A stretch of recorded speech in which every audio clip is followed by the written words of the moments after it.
सभी व्यूवर्स को नमस्कार। व्यूवर्स, मैं डॉक्टर पवन ओबराय एक बार फिर से आप सभी का अपने YouTube channel study with doctor Pawan Oberoi पे स्वागत करता हूं।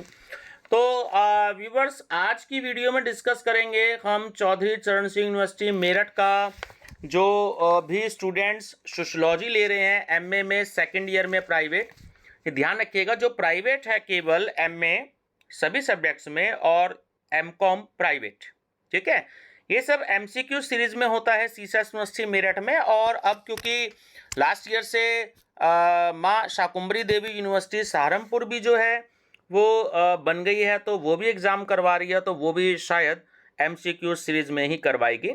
तो आप सभी स्टूडेंट्स अपनी प्रिपरेशन जो है वो एमसीक्यू सीरीज में ही करिएगा। तो ये एस सीरीज स्टूडेंट्स, मैं आपको सोशियोलॉजी की डिस्कस कर रहा हूँ। पेपर है आपका मॉडर्न सोशियोलॉजिकल थ्योरीज और कोड है इसका G389। तो एस सीरीज अवेलेबल हुई है, बुकलेट हिंदी इंग्लिश दोनों में है। फर्स्ट टाइम चैनल देख रहे हो तो study with doctor Pawan Oberoi channel subscribe करके आप इसकी प्लेलिस्ट विजिट करिएगा, एमए सेकेंड ईयर सोशियोलॉजी, ठीक है ना। तो उसमें आपको बहुत सारे प्रीवियस ईयर क्वेश्चन पेपर मिलेंगे 2021 और 2022 के। और दूसरा, अगर आप इन सब की पीडीएफ चाहते हैं तो आप 2021 के सातों क्वेश्चन पेपर 70 रुपये में और 2022 के भी सातों पेपर 70 रुपये में, यानी टोटल 140 रुपये में आप 2021 के भी पेपर ले सकते हैं और 2022 के भी ले सकते हैं। हर सब्जेक्ट में आपको 200-200 एमसीक्यूज मिल जाएंगे प्रीवियस ईयर क्वेश्चन पेपर के। अगर आप एक सब्जेक्ट के चाहते हैं तो 50 रुपीज़ में, केवल 50 रुपये में केवल आपको 2021 का एक पेपर, यानी कि यही वाला पेपर है जैसे मॉडर्न सोशियोलॉजिकल थ्योरी, और 2022 का तो 200 क्वेश्चन ये हो गए और इसके अलावा लगभग 400 से 500 एमसीक्यूज, ठीक है।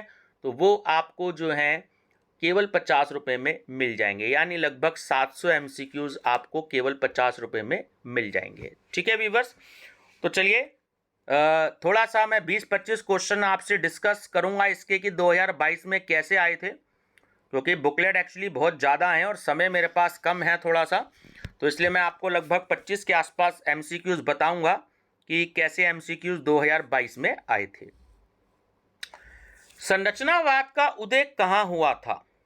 तो वो फ्रांस में हुआ था।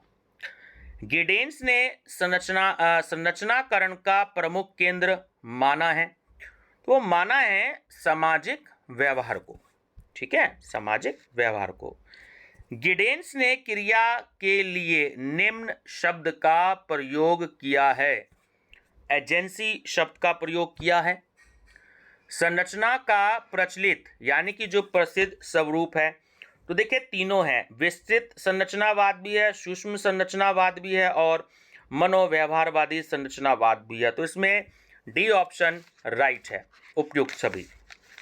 व्यूवर्स, इसमें जो ये आंसर है ये एक्चुअली सीसस यूनिवर्सिटी की आंसर की पे ही डिपेंड है, और लास्ट में शायद मैंने इसकी आंसर की भी पीडीएफ की दी है, उस पर टिक लगा हुआ है एस सीरीज के सामने, है ना। तो मैक्सिमम इसमें आंसर यूनिवर्सिटी की आंसर की के अकॉर्डिंग ही है। अब अगर कोई आंसर गलत हो जाए तो उसके लिए माफ़ी चाहूँगा, क्योंकि आंसर की में वही आंसर दिया है, तो मैं आपसे डिस्कस कर रहा हूँ, जो आंसर दिया है ना मैं वही आपसे डिस्कस कर रहा हूँ।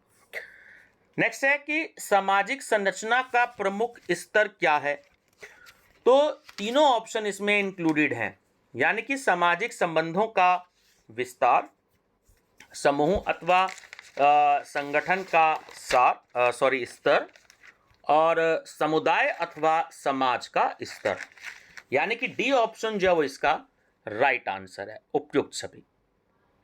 निम्न में से सामाजिक संरचना का तत्व नहीं है, तो वो है निर्माणात्मक या संरचनात्मक प्रणाली।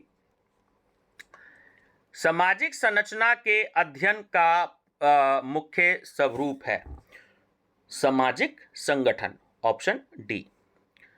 सर्वप्रथम समाज की संरचना को किसने समझाया? बहुत इंपॉर्टेंट क्वेश्चन है ये। तो ये समझाया हर्बर्ट स्पेंसर ने, जो समाज की संरचना है उसको समझाया हर्बर्ट स्पेंसर ने।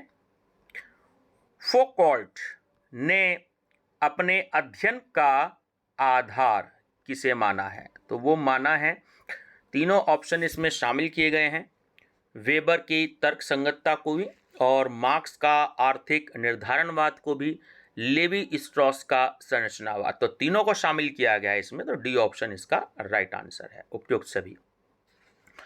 कोजर ने दो सेनाओं के बीच की लड़ाई को किस प्रकार का परिणाम बताया है?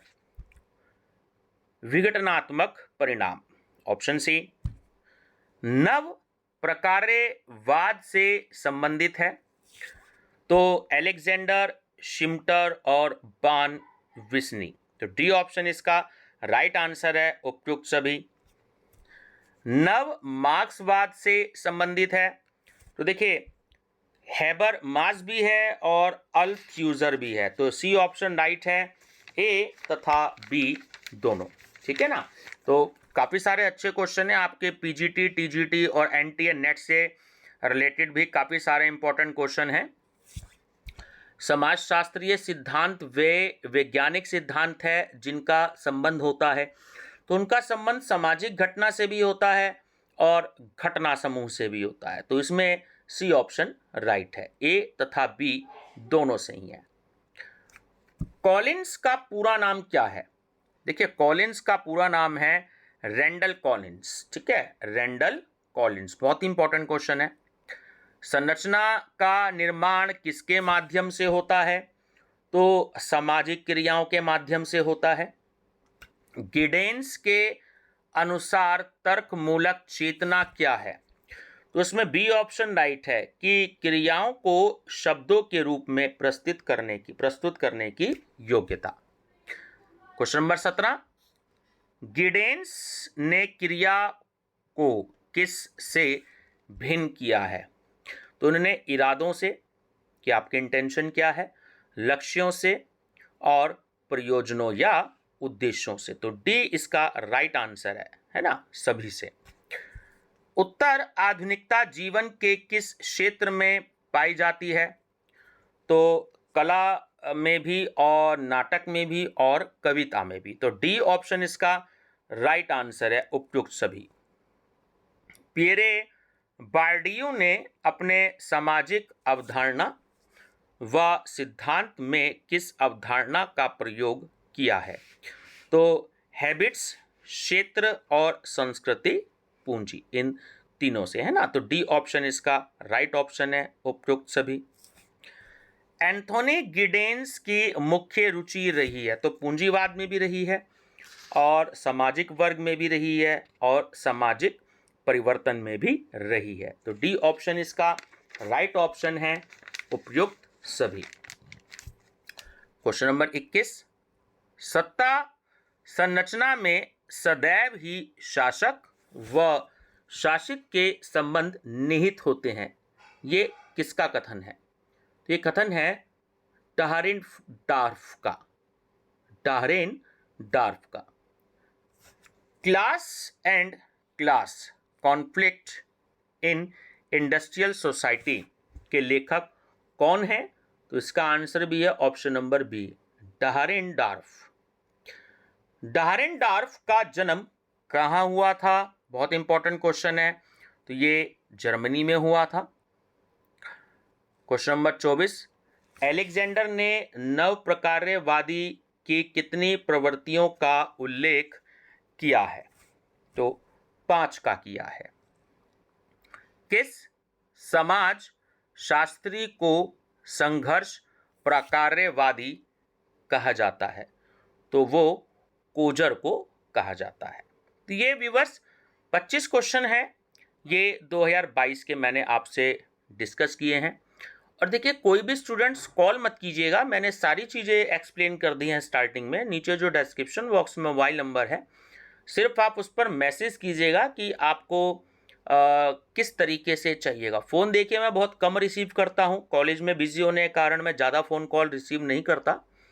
तो 2021 के चाहिए आपको तो 70 रुपये में 7 पेपर दे दिए जाएंगे। आप एडमिट कार्ड अपना भेजिएगा या सब्जेक्ट के नाम भेजिएगा विद कोड नंबर। 2022 के चाहिए तो 70 रुपये और दोनों के चाहिए तो 140 रुपये। अगर आप किसी पर्टिकुलर एक सब्जेक्ट का चाहते हैं तो 50 रुपये में आपको उसका क्वेश्चन बैंक लगभग 400 से 500 एमसीक्यूज और 2021 का एक पेपर और 2022 का एक पेपर, ठीक है। तो आपको लगभग 600 से 700 एमसीक्यूज दिए जाएंगे, ठीक है व्यूवर्स। तो आप प्लेलिस्ट विजिट कर सकते हैं, एमए सेकेंड ईयर पेपर जो है सोशियोलॉजी के नाम से, ये सभी पे हैं, हिंदी में भी हैं, एजुकेशन में भी हैं, इकोनॉमिक्स में भी हैं, आपके सोशियोलॉजी में भी है, हिस्ट्री में भी है, पॉलिटिकल साइंस में भी है, ठीक है व्यूवर्स। तो बने रहिएगा मेरे चैनल पर study with doctor Pawan Oberoi पर। Thank you.